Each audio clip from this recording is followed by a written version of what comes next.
विमल, पोलो, जोमा केसरी, हर पल मनाओ केसरी त्योहार। सौरभ, शुरू आप ही से कर लेती हूँ भाई। कुल मिलाकर 400 से ज्यादा फ्लाइट्स तो आज भी कैंसिल हुई हैं बाकायदा। ये कौन सी शक्ल दिखा रहे हैं हम अपने एविएशन सेक्टर की पूरी दुनिया को?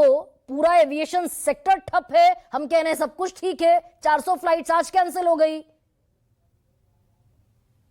देखिए गरिमा जी, हम एक संवैधानिक देश में रहते हैं और संवैधानिक प्रक्रियाओं का पालन करना हमारा नैतिक कर्तव्य है। ये जो डीजीसीए द्वारा गाइडलाइंस जारी हुई थी, ये डीजीसीए ने अपनी तरफ से नहीं की थी। हाँ। ये कोर्ट के आदेश पर ये गाइडलाइंस जारी की गई थी और कोर्ट ने जो है 15 प्रावधान जो है 2025 1 जुलाई को ही 2025 को कहा था कि 7 प्रावधान जो है वो 1 नवंबर 2025 को लागू कर दिए जाएं। इन 7 प्रावधानों के तहत जो जितनी भी एयरलाइंस थी उनको ये बता दिया गया था कि आपको जो पायलट एसोसिएशन की तरफ से जो डिमांड आई है उसकी मांग को आपको रखना है और साथ ही साथ आपको यात्रियों की सुरक्षा हेतु जो पायलट जो जिनकी संख्या बढ़ानी चाहिए उनको बढ़ानी पड़ेगी और उनको जो रेस्ट देना था ये कोर्ट की तरफ से एक आदेश आया था। सरकार ने इस कोर्ट के आदेश को नियमतः पालन किया, जो कि करना संवैधानिक तरीके से। उस बीच में इंडिगो एयरलाइंस ने इस सरकार के नियम की कहीं ना कहीं अनदेखी की। कहीं ना कहीं अनदेखी की या जानबूझकर अनदेखी की? 2 साल पहले, एक सेकंड, जनवरी 2024 में तय हो गया था कि ये नए नियम लागू होंगे।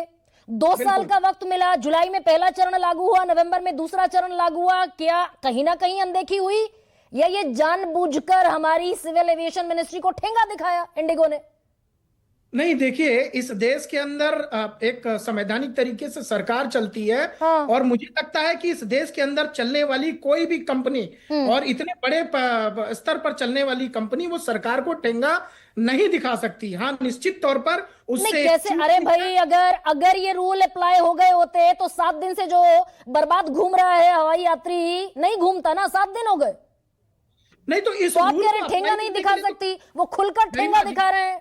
गरिमा जी, अगर आपको कोई कोर्ट का आदेश आए तो आप उसको 1 साल पहले आपको बता दिया जाएगा कि आपको नियमता या क्या इसको कानून को फॉलो करना है, नियम को लागू करना है। दूसरी बार आपको डेट भी दे दी जाएगी, चरणों के हिसाब से चरणबद्ध में दे दी जाएगी। और तीसरी बार आपको 1 महीना पहले इंस्ट्रक्शन दे दिया जाएगा। नहीं, सौरभ, मैं यही तो पूछ रही हूँ आपसे। सौरभ, 1 सेकेंड भाई, ये तो जनवरी 2024 में तय हो गया था नियम बदले जाएंगे पायलट्स की सेफ्टी के लिए। सच कह रही हूँ, गलत कह रही हूँ, ये बताइए।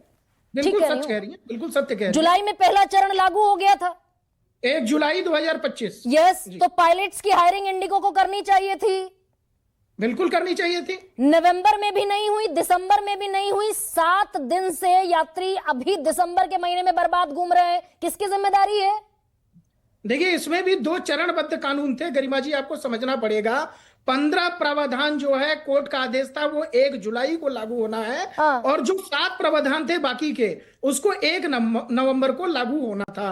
और जो ये 7 प्रावधान थे उसी के अंतर्गत ये जो पायलट को रेस्ट देने का नियम था और साथ ही साथ जो है जो पायलट्स की संख्या बढ़ाने का नियम था वो उसमें लागू करना था। सरकार ने 3 महीना पहले कोर्ट के 1 नवंबर 2025 के लागू होने के 3 महीना पहले ही एयरलाइंस को बाकायदे अवगत करा दिया था। अरे भाई, जब अवगत करा दिया था तो यही तो मैं सौरभ दुबे कह रही हूँ, इसको मानने से गुरेज क्यों कर रहे हैं आप?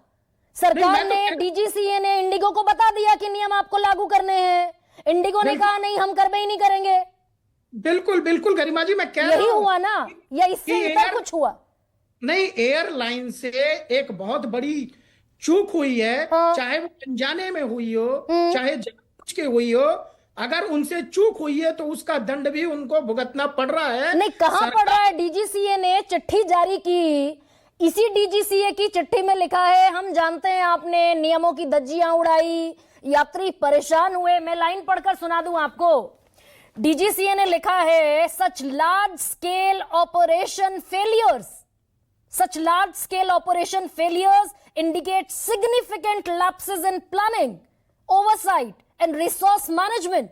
तो डीजीसीए तो जान रहा है कि क्या किया इंडिगो ने, और फिर भी आप अपराधी से पूछ रहे हैं कार्रवाई क्यों ना हो आपके खिलाफ। ये तो आप दरअसल ढोंग कर रहे हैं ना।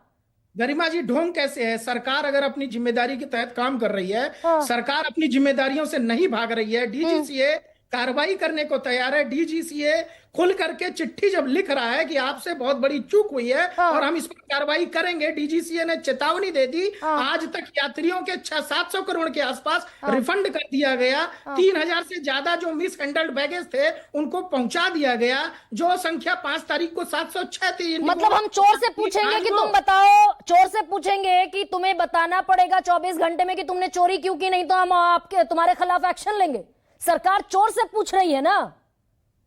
देखिए गरिमा जी, ये सरकार की जो कमेटी बनी है उसको निर्णय ले लेने दीजिए। चोरी, अगर आप उसको चोरी शब्द का इस्तेमाल कर रही हैं तो उस चोरी का दंड देने के लिए कमेटी बनाई गई है। और संसद की आज तरफ से तक 240 लोग जो राख में तब्दील हो गए, जिनके शरीर काले पड़कर अकड़े हुए दिखाई दिए अहमदाबाद वाली फ्लाइट में, उसमें कौन सी कार्रवाई हुई, कौन सी जांच रिपोर्ट सामने आ गई? संसद में कह दिया सरकार ने, नहीं पता अभी तक किसकी गलती है। इसी पहलू को तो आप नहीं समझ पा रही हैं। यही पहलू मैं कहना चाहता हूं कि सरकार के लिए सबसे बड़ी चीज है यात्रियों की सुरक्षा। और ये जो गाइडलाइंस है, इसके अलावा जो इंडिगो एयरलाइंस की अपनी समस्या थी, जिसके अंतर्गत तकनीकी खामी जो एयरबस थी उसके अंदर बड़े तौर पर पाई गई, और सरकार ने उनको सीधे तौर पर निर्देश दिया कि अगर यात्रियों की सुरक्षा से कोई खिलवाड़ होता है तो ऐसी को आप तत्काल बंद कर दीजिए। फिर मजाक कर रहे हैं सौरभ दुबे आप। सरकार की प्रायोरिटी है यात्रियों की सुरक्षा, और यात्रियों की सुरक्षा के लिए जो नियम बनाए गए, इंडिगो ने उनको कान पर जू नहीं रहेंगी। सरकार फिर 3 महीने के लिए बैठ गई, घुटनों पर आ गई कि चलो 3 महीने फिर हटा देते हैं नियम आपके लिए। गरिमा जी, मैं आपको बता दूं कि सरकार पिछले 3 वर्षों से इंडिगो के ऊपर लगातार एक से एक बड़ी कार्रवाई करती आ रही है, और बावजूद उसके अगर आज ये इंडिगो से इतनी बड़ी उनसे असफलता हुई है, इसका जिम्मेदार जो भी है उसको कमेटी के अंदर अक्षय चोपड़ा सरकार तो इतनी संजीदा है।